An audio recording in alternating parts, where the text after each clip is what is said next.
Alors, ce qui va être important pour le jeu, c'est le directeur sportif. Et ce Pablo Longoria, on va peut-être un petit peu en parler, c'est pas quelqu'un qui a joué au foot spécifiquement, c'est pas un joueur il a peut-être joué un petit peu, mais il n'est pas devenu grand joueur. Et c'est pas forcément un grand joueur qui est le plus intelligent pour repérer d'autres joueurs, ce qui est extrêmement étonnant, mais par exemple, les metteurs en scène, enfin les réalisateurs de films, c'est pas des grands acteurs. Il y en a comme Clint Eastwood, mais la plupart, comme Scorsese, ils n'ont jamais joué de leur vie. Mais ils savent, ils comprennent ce que c'est qu'un bon acteur, ils savent le faire bien jouer. Donc, c'est quelqu'un qui a passé au moins 10 ans de sa vie sur le terrain à chercher à se créer un réseau. Et tout le monde, il a des adeptes, des amis et aussi des critiques, mais tout le monde s'accorde à dire qu'il travaille beaucoup, qu'il va partout, qu'il connaît tous les championnats, notamment la France, qu'il s'occupe beaucoup de la formation, qu'il s'occupe des très jeunes, enfin il cherche les jeunes espoirs.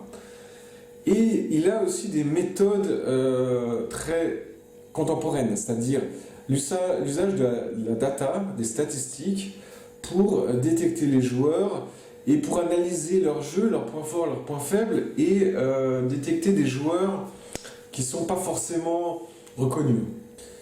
Et ça, c'est une très bonne chose, et moi, personnellement, je suis très pour cette démarche qui est de vouloir essayer de scientifiser, c'est-à-dire de travailler de manière plus scientifique sur la détection des joueurs, sur la reconnaissance de leurs capacités, de leurs compétences et éventuellement de ce qu'ils peuvent améliorer ou comment les faire mieux jouer.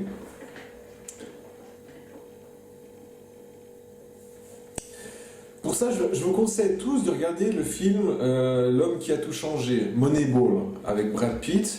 C'est justement l'histoire vraie de comment un manager de baseball américain, grâce aux statistiques, a permis à une équipe de fin de tableau avec un budget ridicule de constituer une équipe pour pas cher qui est devenue une équipe super compétitive et qui se qualifiait pour les playoffs et qui était capable de battre toutes les autres équipes et qui avait 10 fois moins de budget que les Yankees par exemple.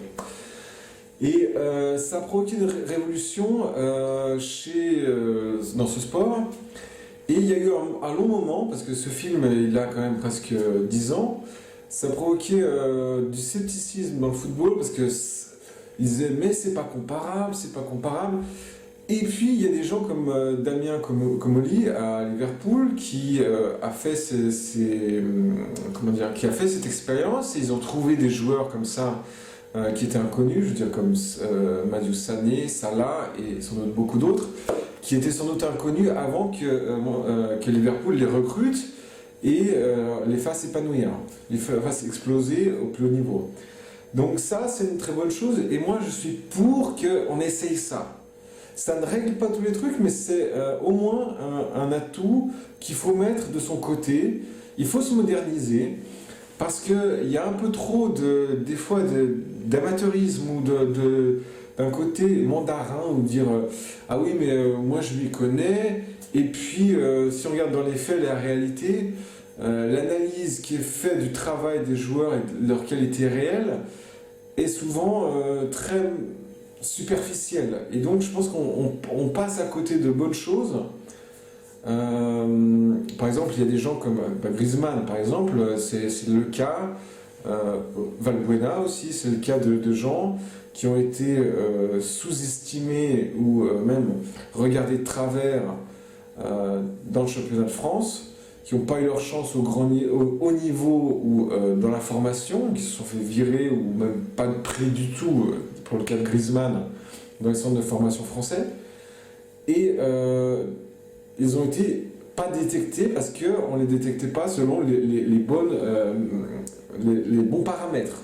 Ou alors on les regardait selon des paramètres erronés. On voulait tout sur la puissance, la grandeur, etc., la rapidité. Et voilà, ça c'est un sujet très important. Et alors qu'on puisse essayer de combler ce vide méthodologique dans le football, c'est une très bonne chose. Alors, il y a un truc que j'aimerais voir, effectivement, il y a aussi il y a un préjugé qui veut dire que pour être bon dans le football comme entraîneur, ou comme dirigeant, etc., il faut avoir joué au foot et il faut avoir été un grand joueur. C'est pas vrai. Parce qu'il y a plein de grands joueurs qui ont été nazes total. Dans la gestion, comme entraîneur, on peut parler de Maradona, qui est absolument un entraîneur épouvantable. Je veux dire, Platini n'a pas été un bon sélectionneur. Désolé, c'est pas le cas. Zidane, il montre qu'il l'a été alors qu'il y a eu beaucoup de questions sur lui. Je veux dire, parmi tous les champions du monde, Bogossian, Vieira, il commence à montrer des choses, mais il y avait Makelele, pour l'instant, il n'a pas réussi en tant qu'entraîneur. Donc, mais il y a plein de générations comme ça, de techniciens, des mecs autour du terrain qui se passionnent et qui sont capables de bien connaître le foot, parce qu'ils ont des capacités d'analyse intéressantes. Le plus intéressant et le plus connu de tous, qu'on connaît bien à Marseille, c'est Marcelo Bielsa, qui était une brêle absolue en tant que joueur de foot. Mais il était très intelligent, c'était un mec qui était diplômé, qui sortit d'une famille d'intellectuels, et donc il a analysé le football, mais pas seulement vu du terrain, mais vu un petit peu vraiment par l'intelligence. Guardiola n'était pas un joueur d'exception, il a joué à Barcelone, mais c'était un joueur très moyen. Je veux dire, c'est pas un grand joueur. Mais par contre, il a des capacités d'analyse et il a des idées sur le football qui l'ont rendu un entraîneur génial. Il est bien plus grand comme entraîneur que comme joueur.